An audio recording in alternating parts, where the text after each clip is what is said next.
Hi there, and welcome to Citrus Bros Gaming. I'm Lemon, and I'm one half of the Citrus Bros here at CBG. We're here to bring you some awesome content, which includes some of our plans to showcase some new games, play some old games, and throw in a couple of walkthroughs and Let's Plays.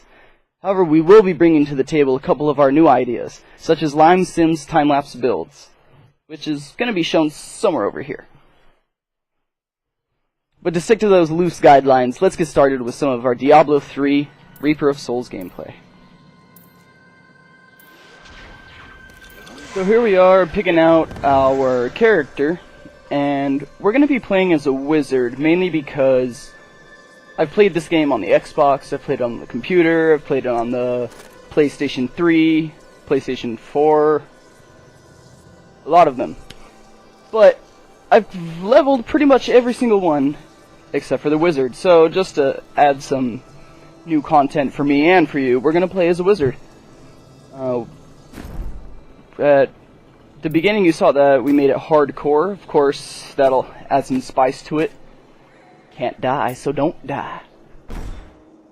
So here we are, we chose the hardest settings for now. Since we're going to be starting with no gear, we're going to start on hard, just so we can get that extra experience boost, and the extra gear, extra drops, stuff like that.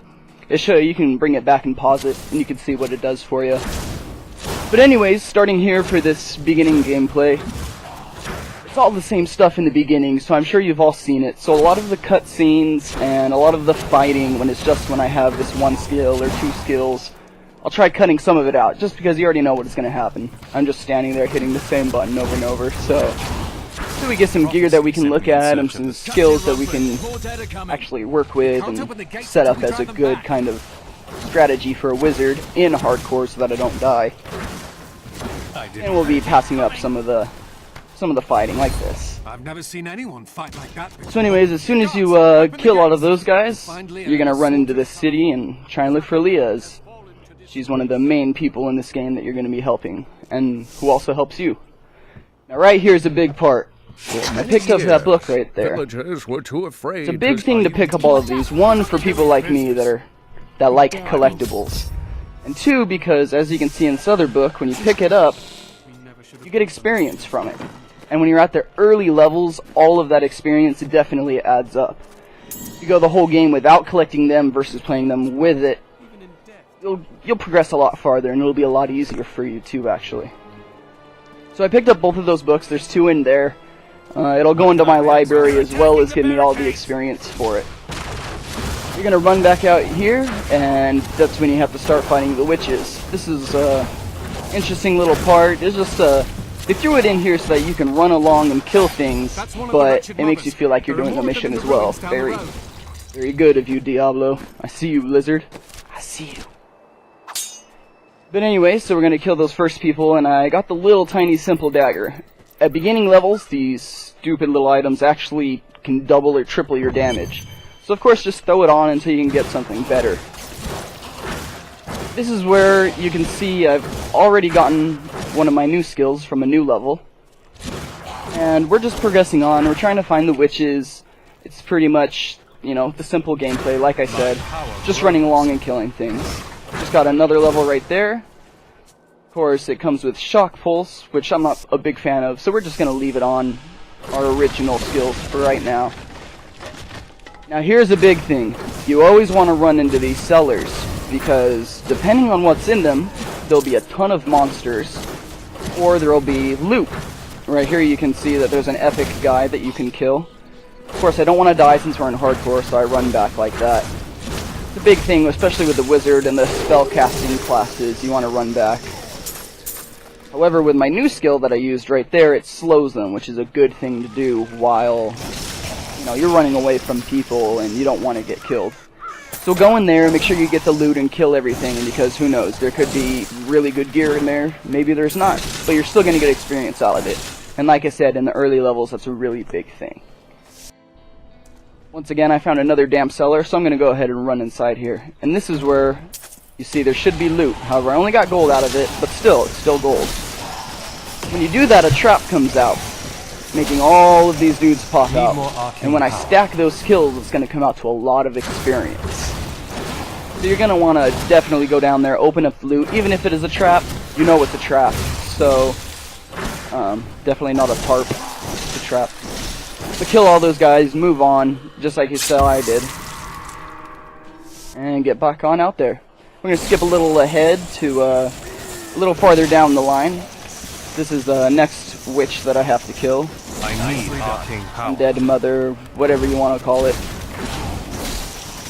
And this is a big thing because right here you see I'm killing a ton of guys. At the very bottom you can see that it says 14 kills, 15 kills. Right there I ended on 15 just so I didn't get the last hit at the last second. That's a big thing because now in Diablo, when you kill mass amounts of people, all of your kills will stack. And based off if you get 10 kills, 15 kills, 20 kills, I believe all the way up to like 60 or 70 kills, you'll get bonus experience for that. 2 times experience, 3 times experience. And when you're just standing there killing a bunch of guys anyways, you might as well try and collect them all together and kill them all at the same time. Triple the experience, a third of the work. It's kind of a good thing. So I killed that guy, didn't really give me too much, so I'm gonna run around right here and check out the loot.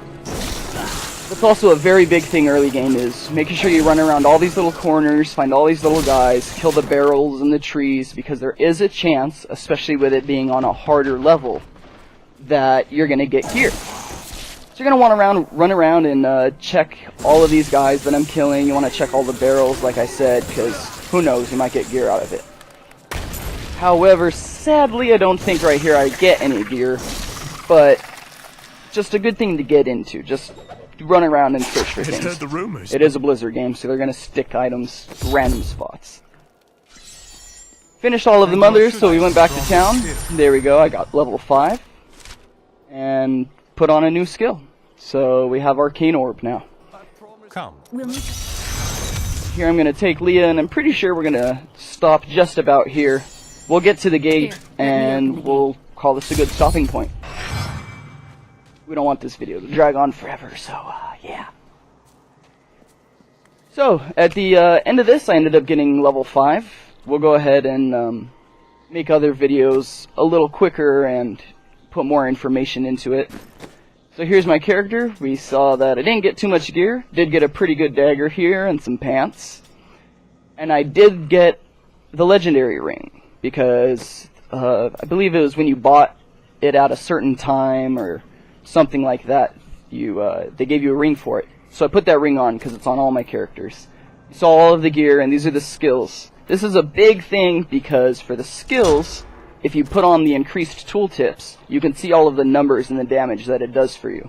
Which is why I switched the Arcane Orb back to the Frost, because for the percentage-wise, if you want to go back and look at it, is a lot higher.